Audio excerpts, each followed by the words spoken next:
அன்பானவர்கள் அனைவருக்கும் இனிமையான மகிழ்வான வணக்கங்கள். இன்றைக்கு நாம் விதைக்கக்கூடிய விதை என்ன தெரியுமாங்க? யார் உத்தமர்? இதுதாங்க விதை. ஒரு தோட்டத்தில் புதிதாக வாழைக்கன்று ஒன்று நடப்பட்டது.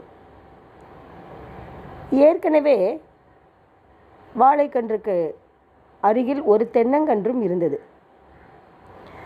வாழைக்கன்று தென்னங்கன்றிடம் கேட்டது, நீ இங்கே எத்தனை வருஷமாக இருக்க? அதுக்கு தென்னங்கன்று சொன்னது, 1 வருஷம். 1 வருஷம்னு சொல்கிற, ஆனால் என்னை விட கொஞ்சமாக தான் உயரமாக இருக்க. ஏதாச்சும் உனக்கு வியாதியா என்று கேட்டுவிட்டு பெரிய நகைச்சுவையை சொல்லிவிட்டது போல் சிரித்தது.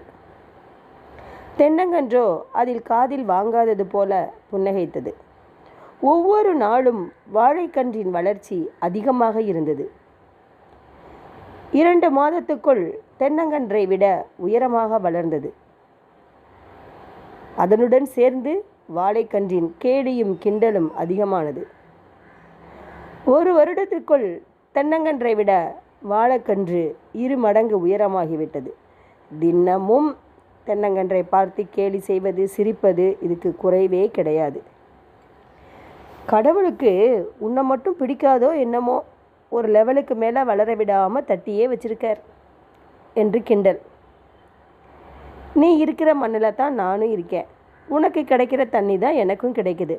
ஆனால் நான் மட்டும் எப்படி வளர்ந்துட்டேன் பாரு, உனக்கு விதிச்சது அவ்வளோதான் போல என்று வார்த்தைகளாலேயே குத்தி காயப்படுத்தியது. இதுபோல் நம்மிடம் நிறைய மனிதர்கள் உலாவி வந்து கொண்டு தானுங்க இருக்கிறாங்க.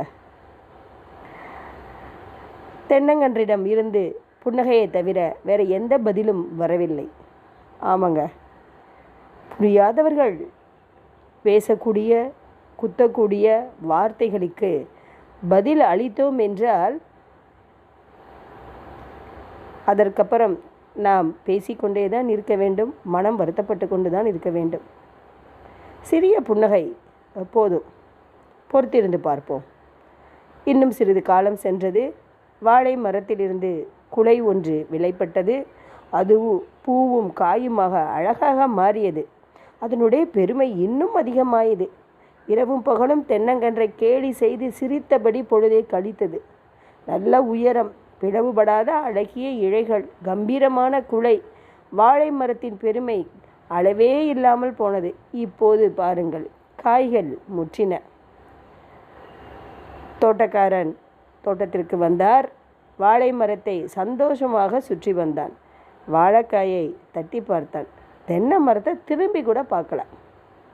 வாழைக்கு இதை விட பெருமை என்ன வேண்டும்? அதன் பெருமை அடங்குவதற்குள் திடீரென கத்தியுடன் வந்தான். முதலாவது வந்த தோட்டக்காரன் மரத்தை பிடித்து கொண்டான். வாழையின் குலைகளை வெட்டி எடுத்தான். வாழை மரம் கதறியது.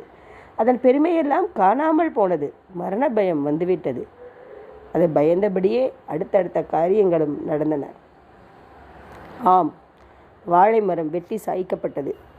1 வருட காலத்துக்கு ஆட்டம் முடிவு வந்தது. துண்டு துண்டாக வெட்டப்பட்டு தோலுரிக்கப்பட்டது. தென்னை மரம் இன்னும் பழையபடியே புன்னகைத்து கொண்டிருந்தது.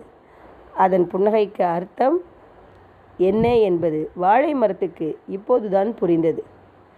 ஒவ்வொரு நாளும் நமக்கு எத்தனை கேலிகள்ங்க, எத்தனை கேள்விகள், எத்தனை கேலிகள், எத்தனை நக்கல்கள். இது போல கவலைப்பட வேண்டாம். வேகமாக வளர்வதெல்லாம் வேகமாக காணாமல் போகும். ஒரு காரியத்தின் துவக்கத்தை விட அதன் முடிவே நல்லது. பெருமை உள்ளவனை காட்டிலும் பொறுமை உள்ளவன் தாங்க உத்தமன். அப்போ இன்றைக்கு விதை உத்தமன் அப்படின்ற கூடிய விதை ரொம்ப நல்லா இருக்குல்லங்க.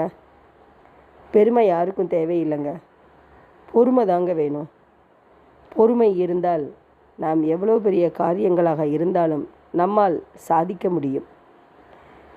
யார் எது எப்படி நம்மளை கேலி செய்தாலும் பேசினாலும் நாம் நம்மளுடைய காரியத்தில் கவனமாக இருந்து செயல்பட்டால் வெற்றி நிச்சயம் நமக்குத்தான். அதற்கு தேவை பெருமை தேவையில்லை, பொறுமைதான் தேவை. பொறுமையுள்ளவன் மட்டும்தான் உத்தமனாக இருக்க முடியும் என்று கூறி உங்களிடமிருந்து விடைபெறுகிறேன். இந்த உத்தமன் என்ற விதையை விதைத்துவிட்டு நாமும் உத்தமனாக இருப்போம், பொறுமை உள்ளவர்களாக இருப்போம். யார் வேணாலும் எது வேணாலும் சொல்லட்டும், அதை பற்றி நம்ம கவலையே கொள்ள வேண்டாம். நமக்கு நம்மை பற்றி தெரியும் என்று கூறி உங்களிடமிருந்து விடைபெறுகிறேன். நன்றி, வணக்கம். வாழ்க வளமுடன், வாழ்க வையகம்.